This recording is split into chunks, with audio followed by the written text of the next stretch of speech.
Is flag football actually better than regular football? Because right now it's growing faster, it's safer, and it's growing popular with the next generation. And we're not just talking about pickup games anymore.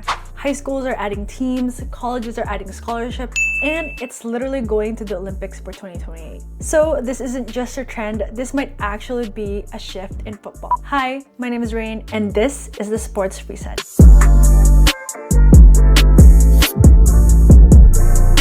A few years ago, nobody was really checking flag football like that. It was just something that you played in the backyard with some friends or in gym class. But now you've got real leagues, real competition, and a completely different audience getting into the sport. So the question is, why is this happening right now? And most importantly, is this the future of football? Flag football is just easier to play. No pads, no helmet, and no complicated system that you gotta train years beforehand. You literally just show up, put the flags on, and start playing.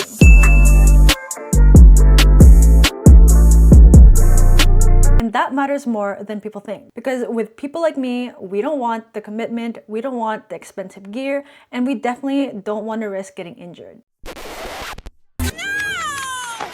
And for me, that's the biggest thing. I've played sports my whole life, and while I still sub for my friends' league from time to time, I literally have to make sure that I don't need to invest into expensive gear, and I'm just trying to go home in one piece at the end of the day. And most importantly, I don't want to be that guy who comes in at work on a Tuesday and tell my boss that I've torn my ACL. But with flag football, you still get the plays, you still get the competition, just without the cost. And honestly, I've played it before and it's actually super fun. Flag football is faster, more open, and more creative. You actually get to see skills, routes, cuts, footwork, and real-time decision making. Unlike tackle football, every play almost always ends up in a dog pile. And you don't even know what happened. But in flag football, it's one-on-one, you get to be creative, you get to see a lot of movement.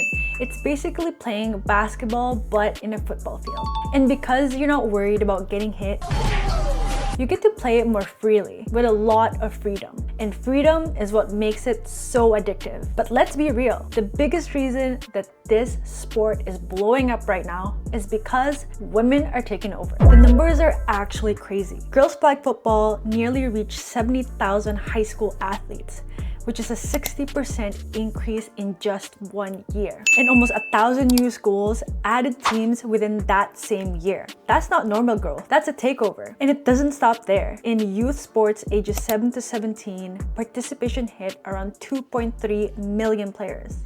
And that growth came from girls. Girls' participation jumped from about 419,000 to about 547,000 in a single year.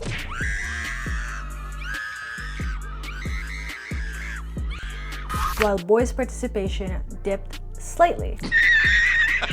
So yeah, this isn't just a takeover, this is growth. And this is a shift. For the first time, you've got a sport that women are entering and actually owning it from the ground up. And you can tell the shift is real because major brands like Under Armour are starting to build campaigns around it. Most recently, Under Armour launched a campaign on National Girls and Women in Sports Day called Click Clack, the Next Era. The sound of disruption. Clack. This campaign was all about power, confidence, style, and grit, and most importantly, unapologetic femininity. These women aren't just joining the sport, they're expanding the culture around it and signaling the arrival of a whole new era. And this is where things get serious. This is turning into a real pathway for many students. The NAIA has been offering varsity programs and scholarships since 2021, and while this isn't really full rides just yet, teams are splitting up scholarship money across students. So what athletes are doing is that they're stacking it. Athletic scholarship, academic scholarships, and grants, and suddenly you've got the full financial package. Junior colleges are also getting funded just to build the sport. They're getting funded from $10,000 to $100,000 just to build flag football programs in their schools. And even the NCAA are slowly and quietly noticing this as an emerging sport. And when scholarship starts entering a sport, that's when everything changes. Talent gets better, competition gets higher, and that is when growth accelerates. And with the 2028 Olympics coming in LA, it's our turn.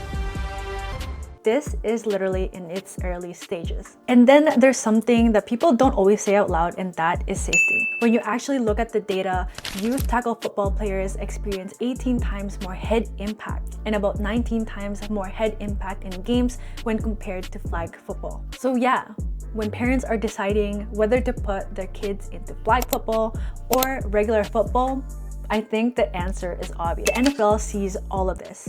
They're not ignoring it, they're adapting. They're investing in youth programs and pushing flag football globally. They've even launched global ambassador programs to grow flag football internationally. This isn't random, this is strategy. They're not replacing regular football, they're evolving it. Okay. And lastly, here's something that most people don't even think about. Flag football just looks better on social media. Quick plays, clean cuts, there's always constant action. Flag football is basically built for TikTok. And in today's world, if your sport looks good on your phone, it will definitely grow faster. And this isn't just happening in North America. Across 70 countries around the world, flag football is growing so fast that it might actually surpass tackle football in growth.